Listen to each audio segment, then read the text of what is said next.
King प्रस्तुत गुप्ते तिथे गुप्तेमध्ये मी अवधूत गुप्ते तुम्हा सर्वांचं स्वागत करतो। तुम्हा सर्वांना दिवाळीच्या खूप खूप शुभेच्छा।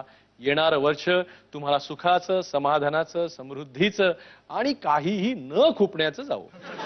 गुप्ते तिथे गुप्ते परत फुलायला लागलेलं आहे। तुमची पत्र मिळायला लागली आहेत, तुमचे ईमेल्स मिळायला लागलेले आहेत आणि तुमच्या फरमाईशी मिळायला लागलेत। गुप्ते तुम्ही यांना बोलवा, गुप्ते तुम्ही त्यांना बोलवा आणि आम्ही त्या सर्वांना बोलवण्याचा प्रयत्नही करतोय।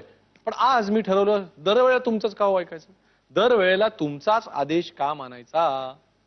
या वेळेला मी ठरवलं की माझ्या एका गुरूंना मी इथे बोलवणार। अहो चांगला दिवाळीचा दिवस आहे, पाडव्याचा दिवस आहे, नववर्षाची सुरुवात आहे, लोक आपापल्या वह्यांची पूजा करतायत, अकाउंट्स बुकची पूजा करतायत। मी देखील माझ्या गुरूंना इथे बोलवणार। माझे गुरु म्हणजे आमचे सर, जे आम्हाला मिठीबाई कॉलेजमध्ये ड्रॅमॅटिक्स शिकवायला यायचे, ज्यांच्या मार्गदर्शनाखाली मी गाण्याच्या अनेक स्पर्धा जिंकल्या, अनेक नाटकांमधनं देखील कामं केली। ते माझे सर आणि त्यांची पत्नी म्हणजेच आमच्या गुरुमाता, या दोघांना मी इथे बोलवणार आहे।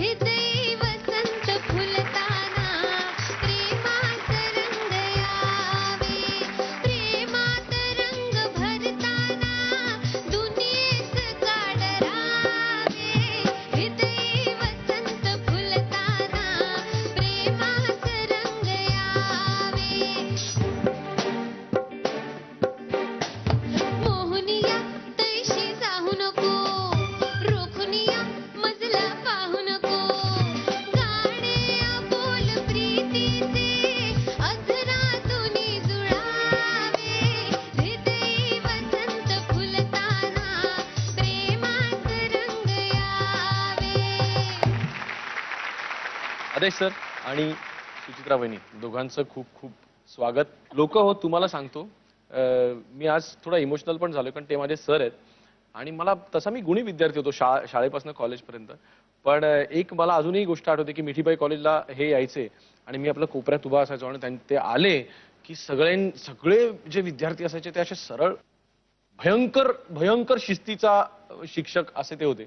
आणि वहिनी तुम्हाला सांगतो, म्हणजे त्यांनाही लक्षात नसेल, आज बरेच वर्षांनी सांगतोय, आठवतं की नाही माहित नाही। अरे बापरे, मी कॉलेजमधलं दुसरं, मी 12वीला होतो आणि युनिव्हर्सिटीला रिप्रेझेंट आम्ही करत होतो आणि खालच्या क्रमाने प्राइजेस अनाऊन्स होत होते। पहिलं उत्तेजनार्थ, रनर अप पहिलं, 3ऱ्या नंबरचं प्राइज अनाऊन्स झालं। मग ते मला वाटतं कुठल्या तरी एक लाला लजपत राय किंवा अशा कॉलेजला गेलं आणि मिठीबाई आणि पार्ला कॉलेजची अशी काय म्हणतात त्याला ठसन असायची आणि 2ऱ्या नंबरचं प्राइज अनाऊन्स झालं आणि ते होतं second prize goes to Mithibai college आणि मी एकटाच रडलो ये, आणि मला फाडकन पाठीमागं पायावर एक फटका बसला। मी म्हटलं मला 2रं बक्षीस मिळालं आणि फटका का बसला। बघतर तो फटका देणारा व्यक्ती जी होती बाजूच्या 2 चेअर्स म्हणून बसलेली होती। 2ऱ्या बक्षिसाला टाळ्या वाजवतोस, खाली बस। तुम्हाला ते दिवस आठवतात का सर? आठवतात, कारण मला नेहमी असं वाटायचं की आपण इतकं उत्तम करायची प्रत्येक गोष्ट, कारण मुंबई विद्यापीठात पुढे मी भाग्यवान आहे की तुमच्या सगळ्यांच्यामुळे, तुमच्या खूप मेहनतीमुळे या आदेशला मुंबई विद्यापीठाचा पुढे सांस्कृतिक समन्वयक होता आलं आणि सगळ्याच जीवनाला एक वेगळी कलाटणी मिळाली, आयुष्याला। त्यामुळे तो दिवस मला आठवतो आणि मला हे म्हणजे मारण्यामागे भावना एकच असायची की आपण इतकं उत्तम असावं की आयुष्यात आपण पहिल्याचाच विचार का करायचा नाही, दुसऱ्यावर समाधानी का राहायचं, आपल्याला पहिलं मिळालं पाहिजे, कारण आपली मेहनत इतकी उत्तम असावी असं तेव्हा वाटायचं। आणि त्यामुळे कदाचित तुला मारलं असेल, पण इतकी वर्ष तुला ते खूपच असेल हे मला वाटलं नाही। खूपच अजिबात नाही, खूपच अजिबात नाही। आणि त्यावेळेला खरी गोष्ट सांगू काय खूपायची, म्हणजे हे शिक्षक पण बाजूच्या मुली आमच्याकडे बघायचं सोडून ह्यांच्याचकडे। आणि मी म्हटलं, आम्ही त्या लोक क्या क्यूट क्या I like their his mustaches, he looks so cute वगैरे असं। तेव्हा का नाही सांगितलं? तुमची पण ओळख त्यांची, कारण मला त्याही वेळेला आमचं डेअरिंगच नव्हतं की यांना विचारायचं की तुमचं लग्न झालंय का। आमच्या लग्नाला 22 वर्ष आता झालेली आहेत। तुमची ओळख कुठे झाली त्यांची? आम्ही रथचक्र नावाची एक सिरियल करत होतो कमलाकर सारंगांची। बरं, तिकडे आमची आदेश तिथे 1 दिवसाचं शूटिंग करायला आला होता फक्त। प्रमुख भूमिका वगैरे याचा विचार आम्ही कधी केलाच नव्हता, पण जिथे काही पडेल ते काम करायला मी नेहमी धावायचो। तेव्हा दादांनी सांगितलं होतं की एक रथचक्र, कमलाकर सारंगांची ती सारंग काकांची, आणि त्यांनी सांगितलं होतं की एकच रोल आहे, तर त्याच्यासाठी ये। गेलो, ते विचार कर, प्रत्येकाला वाटत असतं की ज्या बाजूला कॅमेरा आहे त्या बाजूला आपला चेहरा असावा, पण तेव्हा माझा जो शॉट लावला होता तो असा होता की कॅमेरा हा माझ्या पाठी होता आणि राकेश सारंगची एंट्री तो तिकडनं येतो आणि माझं काम काय असेल अख्ख्या मालिकेत तर तो तिकडनं चालत येताना माझा त्याला धक्का लागतो आणि तो मला ओरडतो. हे सगळं पाठमोर हा कॅमेऱ्याला. फक्त त्याचे 4-5 रिटेक झाल्यामुळे फायदा दुसरा असा झाला की समोरच्या पायरीवर सुचित्रा बसलेली होती. त्यामुळे त्या मालिकेत मी कुठेही दिसलो नाही, पण त्या मालिकेमुळे गेली 22 वर्ष संसाराचं रथचक्र खूप सुखानं फिरतंय. असली ती आठवण आहे त्या दिवसाची. पण या लव्ह स्टोरीचे ट्विस्टिंग पॉइंट्स काय होते? जेव्हा मी आदेशच्या प्रेमात पडले तेव्हा मी अगदीच 17-1 वर्षाची होते मी. आणि तेव्हा मला असं झालं की अरे बापरे हे फार चुकतंय, कारण बालमोहन विद्या मंदिर ही माझी शाळा जिथे मुलांशी बोलणं, गरजेपेक्षा जास्ती बोलणं वगैरेला काही स्कोपच नव्हता. पण 8वी-9वी नंतर मुलांशी बोलायचंच नसतं, असे एक टिपिकल. आणि हा माणूस माझ्या शाळेजवळ येई मला भेटायला आणि मला एवढं टेन्शन यायचं तेव्हा. मग मी शेवटी एकदा आदेशला सांगितलं की आदेश हे बघ माझं काही तुझ्याबरोबर काही अफेअर बिफेअर काही नाही बाबा, मला माफ कर, मी काही तुला भेटणार नाही, मला खूप भीती वाटते या सगळ्या प्रकाराची. मग नंतर मी रुपारेल कॉलेजमध्ये जेव्हा गेले तेव्हा आदेश रुपारेल कॉलेजमध्येच होता. सो तेव्हा मग आमचं परत रेग्युलर भेटणं सुरू झालं. मग माझ्या घरून प्रचंड विरोध होता, प्रचंड विरोध, कारण आदेश काही करायचाच नाही, काहीच काम करत नव्हता तो तेव्हा. म्हणजे जेव्हा आमचं लग्न झालं तेव्हा आदेश 365 रुपयाच्या पगाराची नोकरी करत होता. पण माझ्या घरनं इतका विरोध होता. आणि ते असतं माहितीये तेव्हाच एक फॅन्टसी असते आपली की माझ्या घरचे माझं लग्न माझ्या मनाविरुद्ध लावून देतील वगैरे वगैरे वगैरे. तेव्हा मी आदेशला म्हटलं आदेश हे बघ मला तुझ्याशी लग्न करायचंय. आदेश बोलला पण मी काही पैसे कमवत नाही. म्हटलं इट्स ओके, मी राहू शकते तुझ्या बरोबर अशीच, प्रेम प्रेम असतं ना. तर मला म्हणाल नाही पण मी शक्य नाहीये लग्न करणं. म्हटलं ठीक आहे, म्हटलं मग उद्यापासून तू मला प्लीज भेटू नकोस, त्यातलं खोटं नाटक बिटक मला नकोय. मग आम्ही पळून जाऊन लग्न केलं. हाय शाबास, here comes the story. Okay. पळून जाऊन लग्न केलं जेव्हा आदेश 365 रुपये पगार कमवत होता. मी फर्स्ट इयरला होते. मग त्याच्यानंतर मी बँक ऑफ महाराष्ट्र जॉब केला, पार्ट टाइम जॉब केला आणि मी सायमल्टेनियसली मी सिरियल मध्ये काम करत होते. जंगली तुफान टायर पंक्चर नावाची तेव्हाची खूप जुनी सिरियल आहे ती, त्याच्यात मी काम करायचे. मग हम पांच. पण तुला सांगू ते दिवस फार वेगळे होते. म्हणजे माझ्या घरची परिस्थिती वाईट नव्हती, पण इतकं महत्वाचं होतं की जेव्हा आम्ही लग्न केलं तेव्हा लग्न केल्यानंतर माझा मोठा भाऊ, आज दुर्दैवाने तो हयात नाही, पण त्याने खूप छान वाक्य सांगितलं होतं की आदेश, काय सांगितलं होतं तूच सांगशील. हा म्हणजे त्यांनी असं सांगितलं होतं की तेव्हा मी करिअर करत होते ज्याच्यामुळे मी घरी कमी वेळ असायचे. तेव्हा त्यांनी सांगितलं होतं की सुचित्रा तुम्ही ठरवायचं आता तुम्हाला काय करायचंय. तुला जर पुढे करिअर करायचं असेल तर आपलं काळा चौकीला घर आहे, तिथे जाऊन राहा. तिथे जाऊन तुम्ही दूधभात खाल्लात, उपाशी राहिलात, कोणी विचारायला येणार नाही. पण जर तुला इथे राहायचं असेल बोरिवलीला तर तुला इथे काम करावं लागेल. म्हणजे जे आई पप्पा आहेत सगळेजण आहेत घरात, संसार आहे एक प्रॉपर. इथे राहायचं असेल तर तुला घरासाठी खूप वेळ द्यावा लागेल. पण मी तुला सजेस्ट करेन की तुम्ही दोघं जण तिथे राहा. तिथे तुम्ही काय करताय ह्याला हे विचारायला कोणी येणार नाही, तुझं करिअर होईल. आणि मग आम्ही तो डिसिजन घेतला होता. त्याचं शेवटचं एक वाक्य खूप छान होतं की तुला जे लागेल ना ते माग, तुला जितके पैसे लागतील तितके माग, आम्ही देऊ, पण नाही मागितलंस तर जास्त आनंद होईल. त्या एका विधानामुळे कदाचित आम्ही दोघांनी ठरवलं की नाही, जे काय होईल ते आपण बघूया.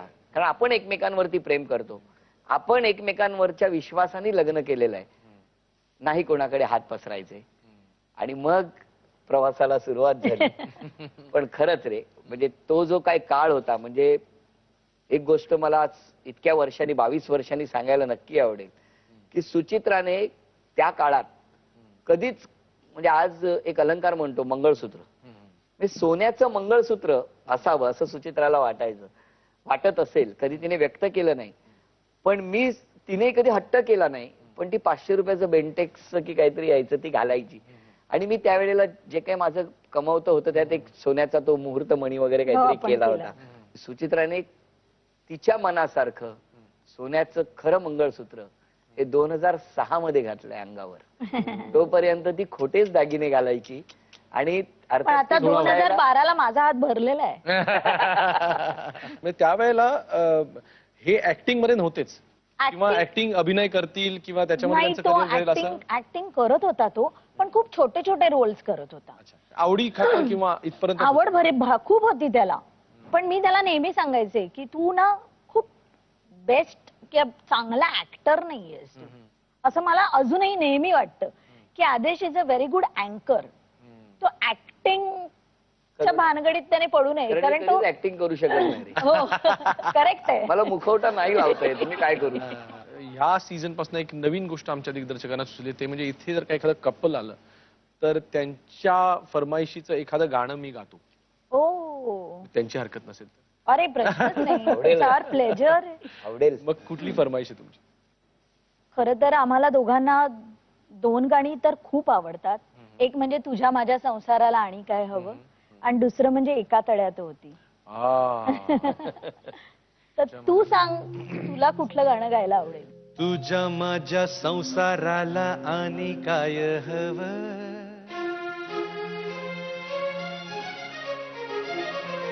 तुझ्या माझ्या लेकराला घर कुल नव, नव्या घरामंदी काय नवीन घडल, घर कुला संग समज येगळ होईल, दिस जातील दिस येतील, भोग सरल सुख येईल, दिस जातील दिस येतील, भोग सरल सुख येईल.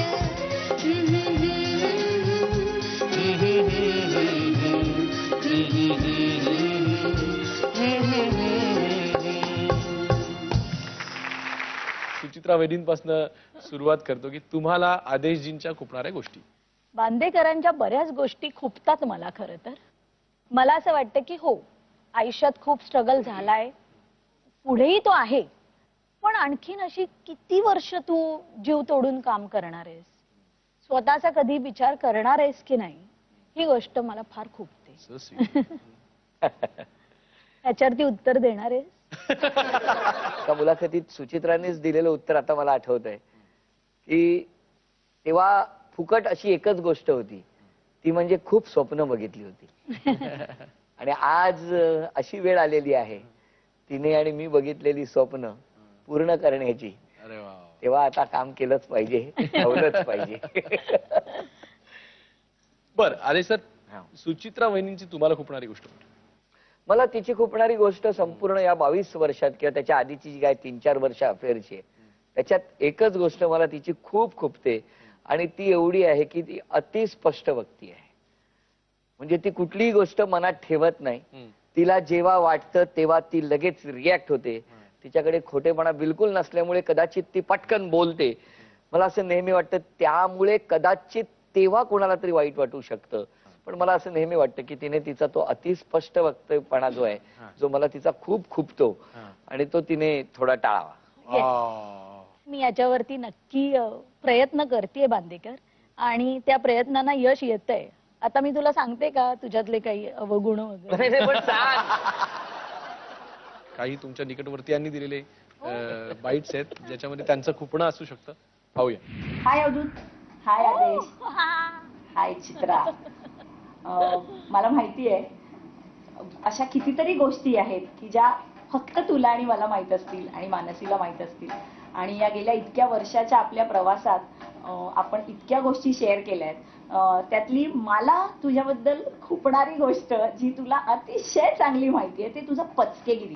म्हणजे तू किती वेळा आम्हाला तोंडावर पाडलंयस हे तुला चांगलं माहिती आहे, आणि त्याहीपेक्षा मला तुला आठवण करून द्यायला आवडेल, तू विसरणार नाहीसच, पण तरी तू माझ्या आईला एक गोष्ट पचकलीस, आणि ती मला माहीतच नाही, मला आणि मानसीला. आणि आपण रस्ता क्रॉस करत होतो आणि डिवायडरला आपण उभे होतो क्रॉस करायला, तेव्हा तू म्हणलीस आता तुम्ही एक काम करा, मला या गाडीखाली ढकला. काय झालं केलंच काय तू? नाही, मी तुझ्या आईला ना ते सांगितलं. का? तिने खूपच खोदून विचारलं. अगं म्हणलं म्हणून तू सांगशील का काही गोष्टी आणि ठेवायच्या असतात चित्रा. आता मी चुकले ना, आता मला ढकला. म्हणजे तू चूक केली आहेस का आम्ही चूक केली आहे, हे म्हणजे हा आता वादाचाच मुद्दा होईल खरं तर. चित्र तुला आठवते तू आणि मानसी काळा चौकीच्या घरी अभ्यासाला जाणार होता आणि तेव्हा मी पास आउट होते, त्याच्यामुळे मी तुमच्यावर अभ्यासाला नव्हते. तर तुम्ही मानसीच्या आईला काय सांगितलं की आम्ही अभ्यासाला चाललोय. त्याच्यावरती उत्तरा मावशी काय म्हणाले की नको नको, तुम्ही सगळ्या तिघी भेटता आणि मग तुम्ही खूप गोंधळ घालता आणि तुम्ही काय अभ्यास बिभ्यास करत नाही. त्याच्यावर माणूस नाही नाही दीपाली भेटणारच नाहीये, आम्ही डायरेक्ट काळाचुकीला जाणार आहोत अभ्यासाला. तर त्यामुळे बरं ठीक आहे, मग आता पटकन खाऊन घ्या आणि निघा. खायला बसलीस तू आणि 3ऱ्या सेकंदाला तुला हे आठवलं आणि तू तिला म्हणालीस की चल चल चल लवकर, दीपाली तिकडे 1 नंबरच्या स्टॉपवर उभी असेल. आणि मानसी कळलंच नाही आता काय रिॲक्ट करायचं. चित्रा किती पचकायची पुढे. दीपाली विचारे. दीपाली शेलार. हा, त्यावेळेची शेलार, बरोबर. येस. आम्ही कॉलेजमध्ये असताना आम्ही घट्ट मैत्रिणी होतो.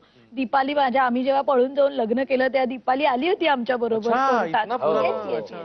पुराणी दोस्ती आहे. खूप जवळची मैत्रीण आहे. हे यांचीच लफडी. माझी गडबड काय होते की माझ्या ना डोक्यात नाही राहत की आपण ही गोष्ट लपवायची. अजूनही म्हणजे एखादी गोष्ट अशी असते की नाही थांबा, आदेशपासून जरा, आदेशला काही सांगायची गरज नाहीये, पण ते माझं होत नाही. माझ्याच्याने ते अतिस्पष्ट वक्तेपणा आहे ना. आता ह्यांच्या बाजूने ते नव्हतं म्हणून यांना ते पचकणं वाटतंय. पण त्याच्यावरचा ऍटिट्यूड सॉलिड होता. म्हणजे दीपालीचं पुढचं म्हणणं असं होतं की म्हणजे आता मी कबूल करते चूक म्हटल्यानंतर खाली मान पाहिजे आणि शांतपणे सांगायला सॉरी चुकलं. ढकला म्हणून आवाज करताय म्हणजे चुकलंय कुणाचं, असं तिचा राग आहे त्याच्या पाठीमागे. असं रेग्युलर संसारात पण होत असेल ना. म्हणजे अगं शांत हो, चुकलंय तुझं, माझं बरोबर आहे, सॉरी म्हणतेस. होत. आपला नवरा एवढा हँडसम, एवढा क्रिएटिव्ह, एवढा छान आणि इतक्या मुलींचा लाडका असणारा आपला नवरा, पण त्याच्या बरोबर चित्रपटामध्ये हिरो हिरोईनची भूमिका करायचं राहून गेला असं वाटतं? नाही, आम्ही अवंतिका नावाची एक सिरियल केली होती झी मराठीची, पण असं काही वाटत नाहीये मला. ऑनस्क्रीन आपण मी हसेन माहितीये म्हणजे लव्ह सीन करताना हसू.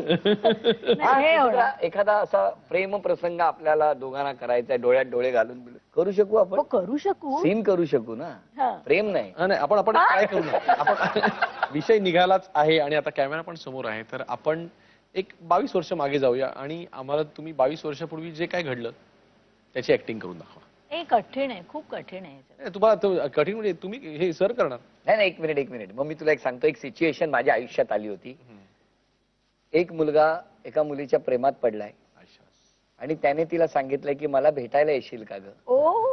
आणि त्याच्यात ती मला सांगते की हो नक्की, विसावा हॉटेलकडे आपण भेटूया. थांब याच्या आधी पार्श्वभूमी मी सांगते आणि मग इनॅक्टमेंट काय ती करू. येणार आहे तिकडनं. पार्श्वभूमी अशी आहे की मी 9वीची माझी परीक्षा झाली होती. बरं, हा मला भेटायला येई शाळेच्या बाहेर आणि माझी बेस्ट फ्रेंड होती अपर्णा खाडेलकर, जी माझ्या शेजारी राहायची. आणि हा भेटायला आला ना की येणाऱ्या जाणाऱ्या मुली अशा बघायचे, अरे, आणि तेव्हा मी नाटकात वगैरे काम करायचे, हिला कोण हा वेगळाच रस्त्यावरचा मुलगा भेटतोय वगैरे. तेव्हा मी याला म्हंटल की आदेश प्लीज मला असा तू भेटू नकोस. बरं, हा मला काय सांगायचं, मी असाच चाललो होतो तर तू मला समोर दिसली. आणि नंतर याने मला सांगितलं की ते दूध केंद्र होतं त्याच्या पाठी मी लपून राहायचो, तू आलीस की मी चालत यायचो. बरं, हे झालं ते झालं. मी शेवटी एक दिवस त्याला सांगितलं की आदेश प्लीज असं मला भेटू नकोस. नाही पण मला तुला भेटायचंय. आय सेड बरं भेटते, आपण विसावा हॉटेल आहे ना तिकडे भेटूया, मी येते तुला भेटायला संध्याकाळी 5 वाजता शनिवारी सपोज टू बी. आणि ही गोष्ट असेल एक गुरुवारची वगैरे. आता ह्याची काय मनस्थिती होती माहित नाही मला. मी कम्प्लीट विसरले होते की मला शनिवारी, कारण मला ते डोक्यातच नव्हतं की माझी मैत्रीण आली, अगं सुचित्रा आपल्याला जायचंय ना त्या आदेशला भेटायला, आज काही ते तू सांगून टाक की माझा काही संबंध नाही, मला भेटायचं नाही, आपली वाट लागेल. I said yes yes yes yes, नक्की. असं करून आम्ही अँटोनिया डिसिल्वाच्या इथून गेलो. खूप मोठी स्टोरी आहे, सांगू ना मी? हा प्लीज. आम्ही रंगलो, त्याच्यात पोचलो आम्ही अँटोनियाला, पाठीमागे मी उभा आहे तिथे. आणि हा माणूस आम्हाला लांबून दिसला, मला आणि तिला. बरं, मी ही 5 वाजता येणार म्हणून मी 4 वाजता पोहोचलो. पुढे. आणि मला आदेश दिसला लांबून आणि मला असं झालं की मरो कुठे या माणसाला तिथे जाऊन भेटायचं आणि याच्याशी बोलायचं. आई बाबांची ऑफिसवरनं यायची वेळ, दादर स्टेशन, बरं आमचं ठिकाण पण काय तर विसावा. अगदी वा, छान.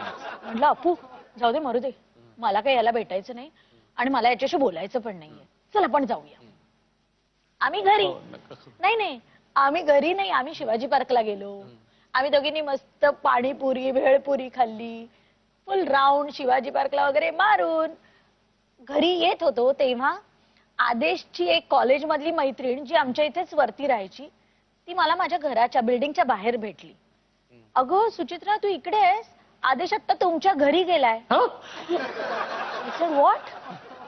हा 7:30 मला आता एक 15-20 मिनिटापूर्वी भेटला मला तो तुझ्या घरीच गेलाय. अपू म्हंटल मेलो, चल चल चल परत जाऊया. अपुली अगो 8 वाजले, आता काय परत जाऊया, जा आता तू घरी, मी जाते माझ्या घरी. मी अशी घरी गेले तर हे महाराज बसले होते माझ्या घरी. हा डेअरिंग कारण का नाही, एवढं काही डेअरिंग नाहीये त्याचे डेअरिंग का, कारण हा रथचक्राला माझ्या बरोबर होता जेव्हा माझी आई माझ्या बरोबर होती ना तिकडे. Okay okay okay. आणि आई बीशी बोलणं गप्पा मारणं हे सगळं येतच आहे. घरी बसलो, हे आली. आधीची सिच्युएशन सांग जरा तू 4 पासूनच. मी 4 वाजल्यापासून तिथे, हो पुतळा म्हणजे 3दा कावळे बसून गेले डोक्यावर. 4 ते 5, 6, 7, 3.5 तासांनी ना पेशंट संपले. काळा चौकी बाहेर आलं माझं. कोण आहे? म्हटलं आता घरातच घुसायचं. बस. बरं घरी गेलो तरीही नाही. अक्का म्हणजे हिच्या आईला अक्का म्हणतात. अक्का म्हणाल्या ती मगाशीच गेली. म्हटलं हो का, पण मी तिला भेटायलाच आलो नाही. त्याला इकडनंच चाललो होतो. तर तुम्ही नेहमी म्हणता घरी येत नाही. आणि माझा मित्र नाही आधी मी त्यांना सांगून घरात स्थिरावलो. ही आली 8 वाजता. ही 8 वाजता नाही, तू तिला आधी सांगितलं होतं याने की माझा मित्र मला 5 वाजता भेटणार होता. हॉटेलच्या इथे भेटणार होता, तो अजून आला नाही. मग म्हंटल चला आपण सुचित्राच्या आईला भेटायला जाऊ. मी घरी आलो. आणि मग हे लोक हो गेल्या 8 वर्षात 3,500 घरांमध्ये घुसणाऱ्या माणसाचं बेसिक मध्ये असतं ते लक्षात कळलं ना. असं उगाच कोणी शिरू शकत नाही 3,500 घरांमध्ये. मग मी घरात बसलो आणि मग ही आली. तेवढ्यात आल्यानंतर मी हिच्याकडे बघितलं पण, आणि मी असं करून तर माझी आई मला म्हणते अगं काय ग बघ ना ग, तो त्याचा एक मित्र येणार होता 5 वाजता भेटायला. आणि बघ ना कोण आला नाही तो मित्र बिचारा. नव्हतं यायचं त्या मित्राला तर सांगायला हवं होतं ना याला. अच्छा. हा आता तू एक काम कर, याला आई आणि मीच घरात, ह्याला काहीतरी चहा कॉफी किंवा काहीतरी दे. मला तिला आत्याकडे जायचं होतं माझ्या. हा तर मी 1 नंबर बसने जाणार होते. तर मी जाते. तर तू ह्याला, कारण विश्वास ना आयुष्यात, चहा कॉफी काहीतरी ह्याला दे, मी निघते. बाबा आता येतीलच घरात. आय सेड ठीक आहे. नाही काय मला नाही थांबायचं. तुम्ही निघताय तर मी पण कशा जाणार, मी पण येतो तुमच्या बरोबर. आयुष्य हे काय स्मार्ट बघ एवढा आहे तो. आणि मग मी निघालो. 1 नंबर बस आली. आता ह्यांच्यावर बसमध्ये चढायला लागणार. जी घरी आहे हिला तर आज विचारायचंच आहे. ती बस आल्यावर, बस जवळ आल्यावर त्यांना म्हटलं एक काम करा ना, तुम्ही निघा, माझं इथे काम आहे, मी थांबतो. त्या बसमध्ये चढल्या, त्या निघून गेल्या. कट्टू सुचित्रा घरात बसलेली आहे.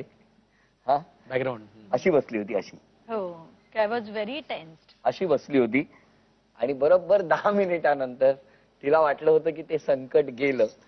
मी तो दरवाजा धाडकन उघडला आणि म्हटलं सुचित्रा, मला तू भेटायला यायचं नव्हतं तर का बोलावलंस? मी आलोच नसतो. तुला काय वाटलं की माझ्याकडे भरपूर वेळ आहे का, माझ्याकडे दुसरी कामं नाही आहेत? मी आलो तो आलो. आणि तुला एक सांगतो, मला आज तुला सिद्धिविनायकाला की महालक्ष्मीला घेऊन जायचं होतं आणि तुला नव्हतं यायचं तर नाही सांग. आणि आता तुला विचारतोय, काय असेल ते हो नाही मला आत्ता सांग, नसेल तर नाही सांग. आजपासून तुला परत मी दिसणारही नाही, मी इथे येणारही नाही. जे काय आहे ते आज संपलं, विषय संपला. पुन्हा आयुष्यात मी तुला भेटणार नाही. पण हो असेल तर आत्ता, नाही असेल तर आत्ता. तुला फक्त 5 मिनिटं देतोय, तेवढ्या वेळात काय ते सांग, नाही तर मी निघालो. 4 मिनिटं झाली, सुचित्रा एकही वाक्य बोलली नाही. मी उठलो आणि निघणार. कधी जाऊया महालक्ष्मीला?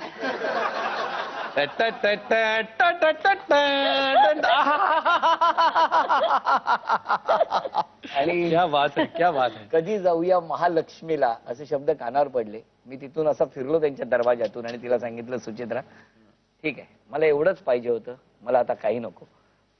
आणि मी निघून गेलो आणि आहा, आहा. महालक्ष्मी प्रसन्न झाली.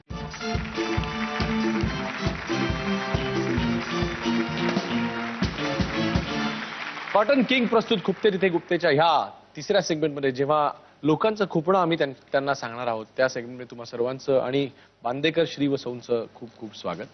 अभिनय क्षेत्रातनं ज्या वेळेला राजकारणामध्ये प्रवेश झालेली नावं आपण विचार करतो, अगदी अमिताभ बच्चन पासून गोविंदापर्यंत देशाच्या राजकारणामध्ये हे फारसं सक्सेसफुल झालेलं नाहीये. म्हणूनच मग कुठेतरी गोविंदा पण परत पिक्चर करतो, मग त्याच प्रकारे अमिताभ बच्चन पण परत येतात. तर ह्या गोष्टींचा विचार केला होता का आणि भीती वाटली होती का त्यावेळेला? नाही.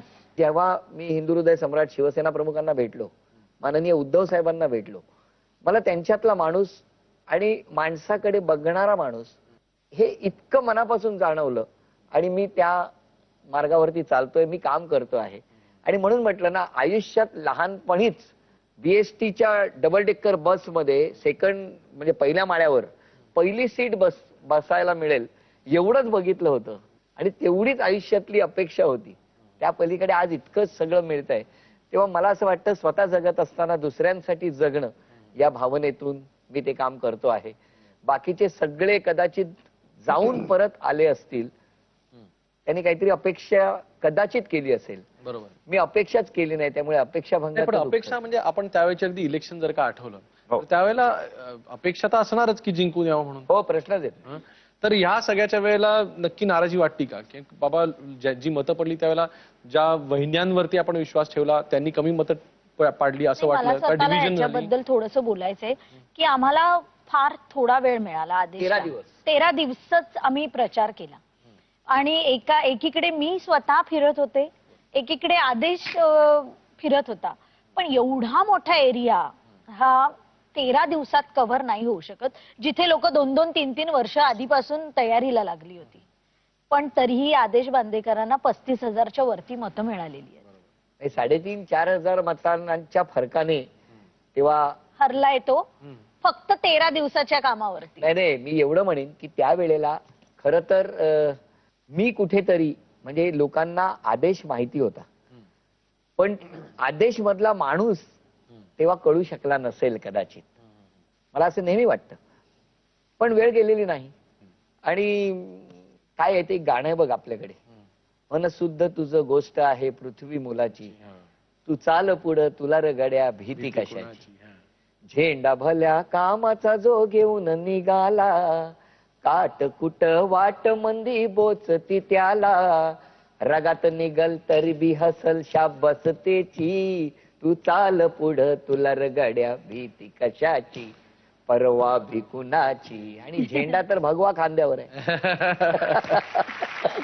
तर ह्या सेगमेंटमध्ये आपण बाकीच्यांचं देखील खुपणं विचारत असतो. आमच्याकडे काही बाईट्स आहेत, पाहूया. हाय आदेश, हाय सुचित्रा. आज अतिशय आनंद वाटतोय मला तुमच्याबद्दल असं जाहीरपणे बोलताना. जवळजवळ आपला मला वाटतं 20-21 वर्षाची मैत्री आहे आपली कॉलेजपासून आणि खूप आठवणी आहेत, खूप मजा केली आपण एकत्र, अजूनही करतो. आदेशबद्दल बोलायचं झालं तर मला वाटतं की आमच्या ग्रुपमधलं किंवा मी जेवढे माझे मित्रमंडळ आहे त्याच्यात असं एक व्यक्तिमत्व असतं की जे आपण कुठे पिकनिकला गेलो किंवा एकत्र कधी भेटलो की ज्याच्याशिवाय ते अपूर्ण राहते ती पिकनिक, किंवा ज्याला म्हणतो आपण नमक ऍड करणं कुठल्याही गोष्टीला, ते आदेशचं स्किल माइंड ब्लोईंग आहे. कॉलेजमध्ये असताना मला अजूनही आठवतंय की सुचित्रा स्टेजवर जेव्हा काम करायला जायची तेव्हा आम्ही अक्षरशः सचित असेल, मी असेल किंवा दीपक, कौशल, आम्ही अक्षरशः असे हे व्हायचो की अरे काय काम करते, आणि अतिशय भारावून जायचो. तेव्हाही ब्रिलियंट ऍक्ट्रेस होती, रादर आहेस.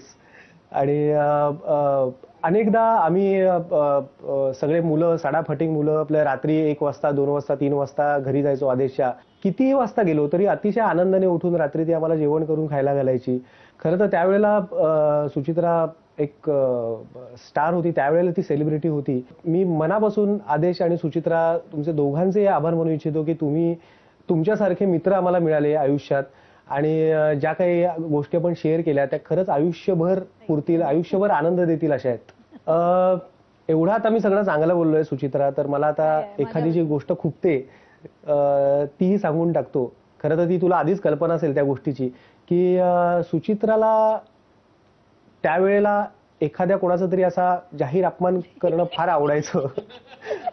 म्हणजे एखादी व्यक्ती, मी आता इथे नाव घेत नाही, पण समजा काही नवीन शर्ट किंवा टी शर्ट घालून आली की सगळे बाबा अरे काय मस्त शर्ट आहे रे, काय छान आहे रे, आणि त्यावेळेला नेमकं तू असं करायचीस की काय रे हा काय कलर आहे, हे काय काय घातलंयस, काय काहीतरी दिसतंय तुला, असं करून त्या व्यक्तीचा हिरमोड करणे हा तुझा आवडता छंद होता त्यावेळेला. आणि कधी कधी आम्ही ती गोष्ट एन्जॉय केली. So sweet. अरे क्या बात आहे. किती छान. मला एवढंच सांगायचं की हे सगळे जे मित्र आहेत ना, हे सोन्यासारखे मित्र आहेत. म्हणजे हा संचय आहे, कारण तो दिवस विसरता येणार नाही. या सगळ्या मुलांनी म्हणजे कौशल, सचिन, समर्थ, अजित, या दीपक, या सगळ्या मुलांनी सुचित्राचं डोहाळ जेवण केलं होतं. आणि म्हणजे काळा चौकीला असं व्हायचं की ही मुलं घरी यायची, रात्रभर गप्पा, आणि मी ह्यांच्यात एकटी मुलगी. आणि मी एका कॉट वरती, आमची लोखंडी कॉट होती, तिथे मी झोपलेले असायचे. मध्ये त्यांचा जोरात आवाज, बरं आपण चाळीत राहतोय, काहीतरी भान ठेवा. आणि मग मी उठले की चुप बसायचं एकदम. एक 5 मिनिटानंतर पुन्हा सुरू.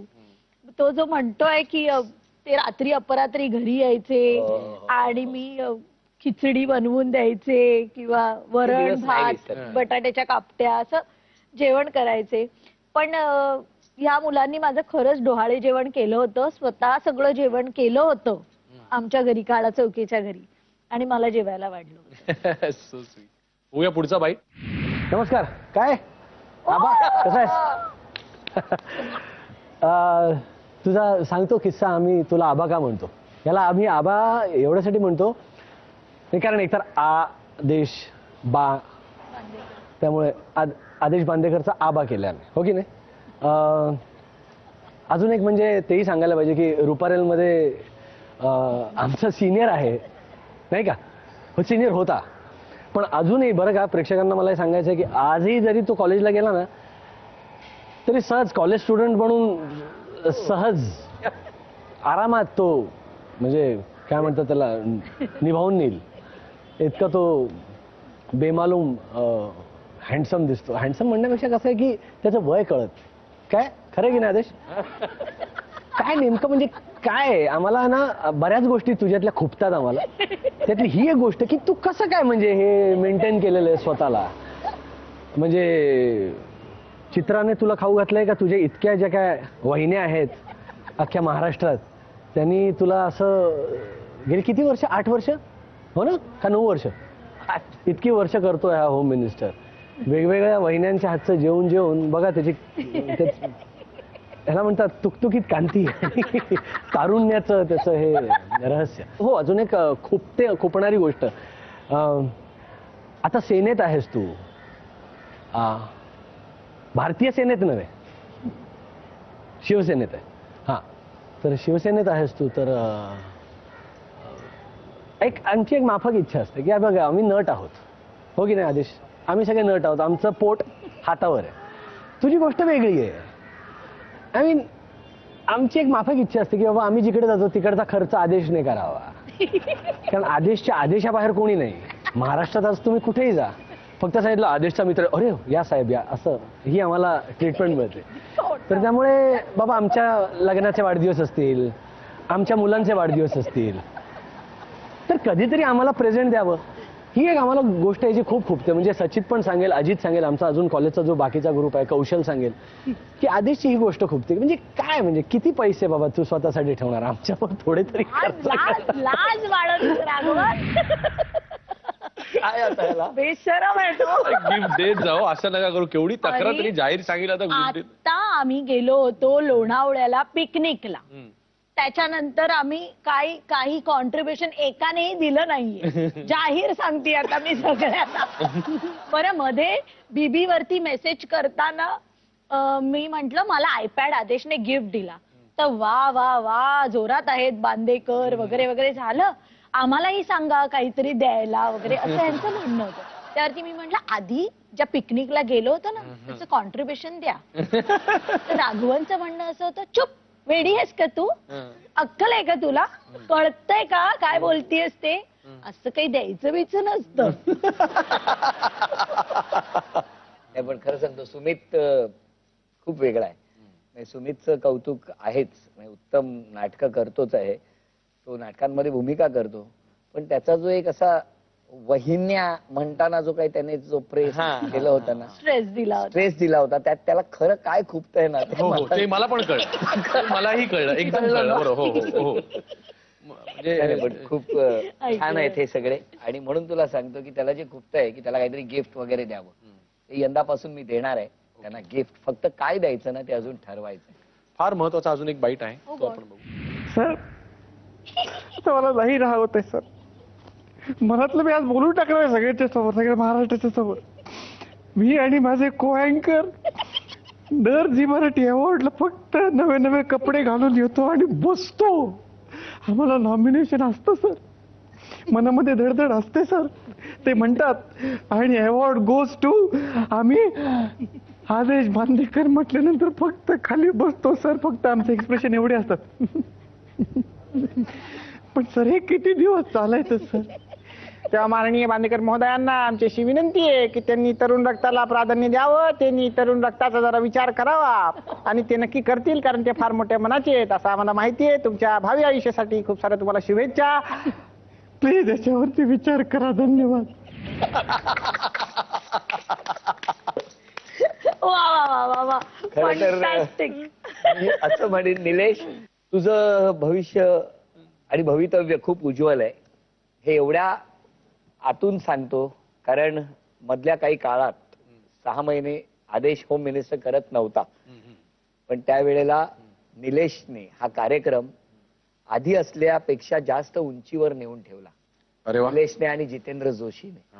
पण निलेशला मला सांगायला आवडेल की होम मिनिस्टर या कार्यक्रमासाठी पुढच्या वर्षी मी मंचावर जाईन नक्की, कदाचित पुरस्कार द्यायला जाईन, पण होम मिनिस्टर या कार्यक्रमासाठी पुढच्या वर्षी निलेश मी येणार नाही. आणि आता वेळ झालेली आहे ती पॅरडी सॉंगची. हे वहिन्यानो वोट करा ग, हे वहिन्यानो वोट करा ग, भाऊजीना आपुल्या संपल्या, भाऊजींच्या पैठण्या संपल्या. हे वहिन्यानो वोट करा ग, भाऊजींना आपुल्या संपल्या, भाऊजीच्या पैठण्या संपल्या.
वा. काय वाटलं? नाही, मला असं वाटलं की ती जी 3000 मतं कमी पडली तेव्हा अवंती असते तर बरं झालं असतं. त्याची फार मोठी जबाबदारी तिच्यावरच टाकली असते मी. पण खूप छान गायली आणि खूप छान शब्द. मला असं वाटतं की पैठण्या कधी संपणार नाहीत, कारण महाराष्ट्राच्या घराघरांनी दिलेली आशीर्वादाची एवढी मोठी पैठणी आदेशला आहे. त्यामुळे खूप छान वाटलं. नाही नाही, ही जरी ड्रम वाजत असला तरी येणाऱ्या 2014चे पडघम होते असं मला वाटतं. हो. हा, आणि आता अवंती तर आहेच. नाही नाही, मी एवढंच म्हणेन 2014 मध्ये मी निवडणुकीला उभा राहीन की नाही मला माहिती नाही, पण एक शिवसैनिक म्हणून शिवसेना प्रमुखांचं स्वप्न पूर्ण करण्यासाठी, विधानसभेवरती तो भगवा फडकवण्यासाठी नेमानं कामाला लागीन एवढं मात्र नक्की. वा. आणि आपण रॅपिड फायरने सुरुवात करूया. आदेशजी, आपले आवडते संपादक भरत कुमार राऊत का संजय राऊत? दोघेही. हप्ता बंदचा आवडता सूत्रधार मकरंद अनासपुरे का निर्मिती सावंत? निर्मिती सावंत. कुणामुळे आयुष्याला कलाटणी मिळाली, होम मिनिस्टर का शिवसेना? Home minister. आवडता किंवा आवडती सूत्रधार पल्लवी जोशी का अभिजित खांडकेकर? पल्लवी जोशी. आवडता वक्ता राज ठाकरे का उद्धव ठाकरे? उद्धव ठाकरे. आता बघूया तुम्ही किती वेळ घेता. एक्झॅक्टली. कोणती भूमिका आवडते, वहिनी साहेब का आभासहा? वहिनी साहेब. आदेश बांदेकर काय म्हणून आवडतो, सूत्रधार का राजकारणी? सूत्रधार. अरे वा. आदेशने लग्नात नाव घेतलं होतं का, हो किंवा नाही? आमचं कोर्ट मॅरेज झालं होतं. नाही. आदेश बांदेकरांनी कधी उशिरा येण्याचं खोटं कारण सांगितलं होतं की नाही? खूपदा. आणि व्हॅलेंटाईन डे कधी साजरा करतात, 14 फेब्रुवारी का 14 नोव्हेंबर? हो, आम्ही व्हॅलेंटाईन्स डे कधीच साजरा करत नाही. 14 नोव्हेंबरला अॅनिव्हर्सरी आहे त्यामुळे करतो, 14 फेब्रुवारी नाही करत. आज म्हणजे 14 नोव्हेंबरला यांच्या लग्नाला 22 वर्ष पूर्ण होत आहेत. गुप्ते तिथे गुप्तेच्या संपूर्ण परिवाराकडनं तुम्हाला लग्नाच्या वाढदिवसाच्या खूप खूप खूप खूप शुभेच्छा. आणि आता वेळ झालेली ती आमच्या फेवरेट राऊंडची, आणि तो म्हणजे फोन राऊंड. मी आधी लावते. हो.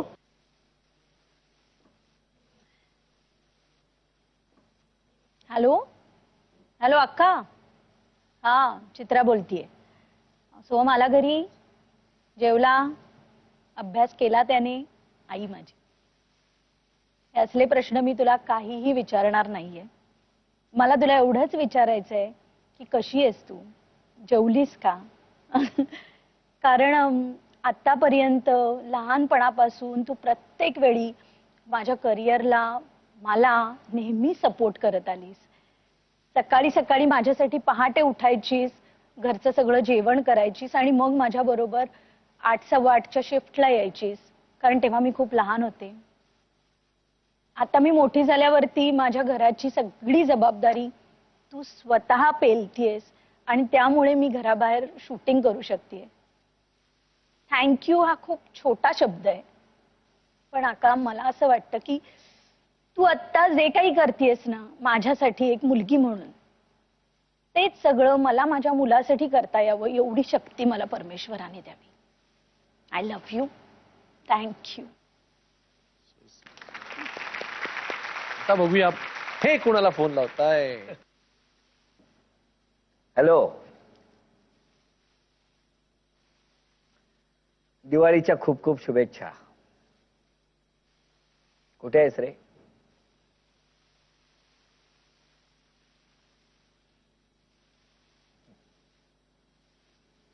आनंदात आहेस ना? आई कशी आहे?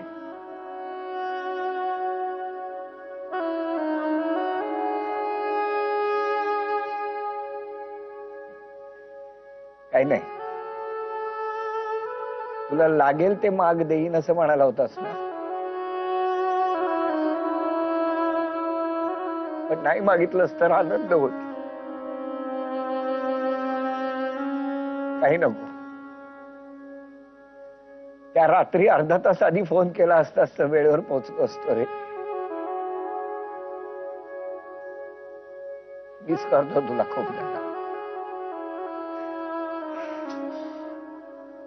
साऱ्या जगाने पाठ फिरवलं, प्रवाहाविरुद्ध पोहत होतो, तेव्हा कसा मस्त उभा राहिलास माझ्या पाठीशी.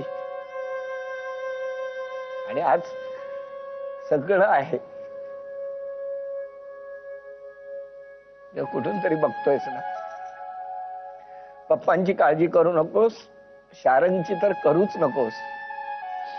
सगळ्या आनंदात आहेत, मजेत आहेत, वहिनी पण मजेत आहे. आयुष्यभर काळजी घेईन, पडेल तेव्हा माग म्हणाला होतास, इकडे कोणाला कमी पडू देणार नाही. आनंदात राहा, मजेत राहा. खूप शुभेच्छा तुला, तुला सद्गती लाभो. आईची काळजी घे रे वर. बाय दादा.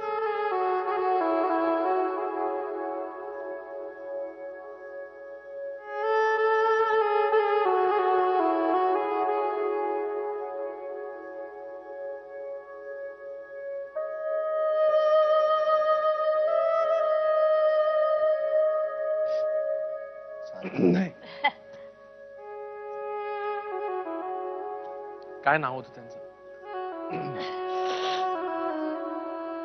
संदेश. हो का? आर्किटेक्ट होते ते. वयाच्या 34व्या वर्षी कार्डियाक अरेस्ट.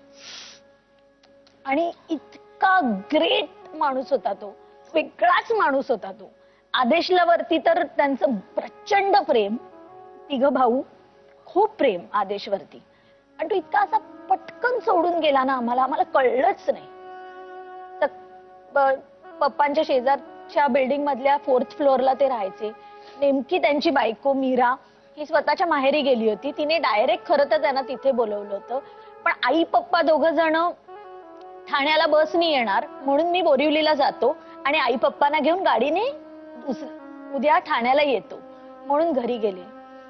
स्वतःच्या घरी गेले का तर आदेशच्या आईला ते बाहेरगावून आले होते, तर ते वॉशिंग मशीनला वगैरे, आई बिचारी कशाला कपडे लावेल, मी वर जातो वॉशिंग मशीनला कपडे लावतो असं म्हणून वर गेले.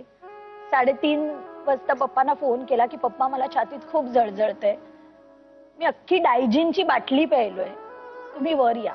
बरं, आदेशचे पप्पा हे मेडिकल फील्ड मधले असल्यामुळे त्यांच्या लक्षात आलं ही काहीतरी वेगळी गडबड आहे. त्यांनी सॉर्बिट्रेट घेतली, वर गेले, दरवाजाच उघडला नाही, वेळच नाही दिला त्यांनी आम्हाला. त्यामुळे तो जास्त इमोशनल झाला. आणि त्यामुळे खरं तर जबाबदारी वाढते रे. त्याने माझ्या असं इतकं प्रेम केलंय ना की त्यामुळे हातून चुकीचं काही घडूच देणार नाही आयुष्यात. आणि माझ्यावरती तो वर्ण बघतोय रे आदेश. आणि खूप मिस करतो त्याला, खूप मिस करतो. हाच फोन लागायची वाट बघत होतो रे इतकी वर्ष. आज जवळजवळ 13-14 वर्ष झाली. त्याच्यापेक्षा मोठं दुःख नाही.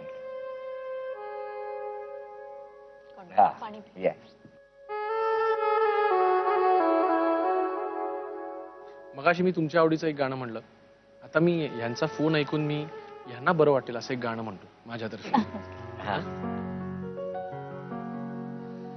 ये ना सोचा था कभी इतने याद आओगे तुम, रूठ के हमसे कभी जब चले जाओगे तुम, रूठ के हमसे कभी जब चले जाओगे तुम. ये ना सोचा था कभी इतने याद आओगे तुम, रूठ के हमसे कभी.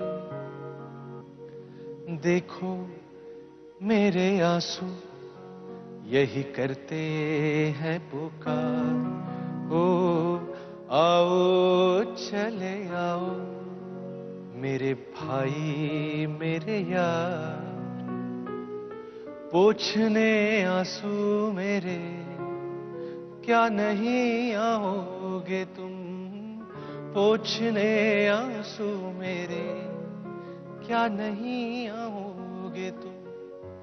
ये न सोचा था कभी इतने याद आओगे तुम, रूठ के हमसे कभी जब चले जाओगे तुम रूठ के हमसे कभी.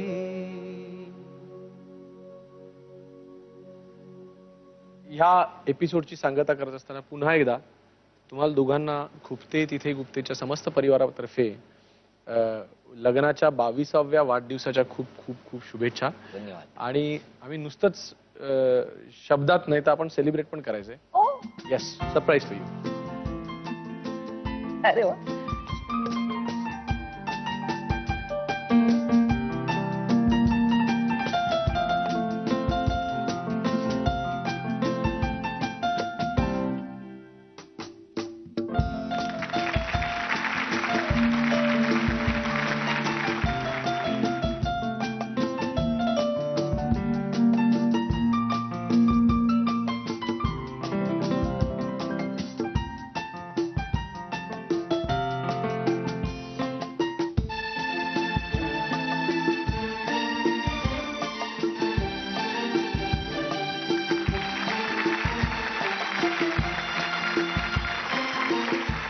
वा, मजा आलेली आहे. आणि मला खात्री आहे की 3 वर्ष आधीच आम्ही तुमची 25वी अॅनिव्हर्सरी सेलिब्रेट केल्याचा आनंद आम्हाला मिळालेला आहे. किती छान. आणि जाता जाता कॉटन किंग्स तर्फे तुम्हाला सदिच्छा भेट. थँक्यू. या मम. मम्मा.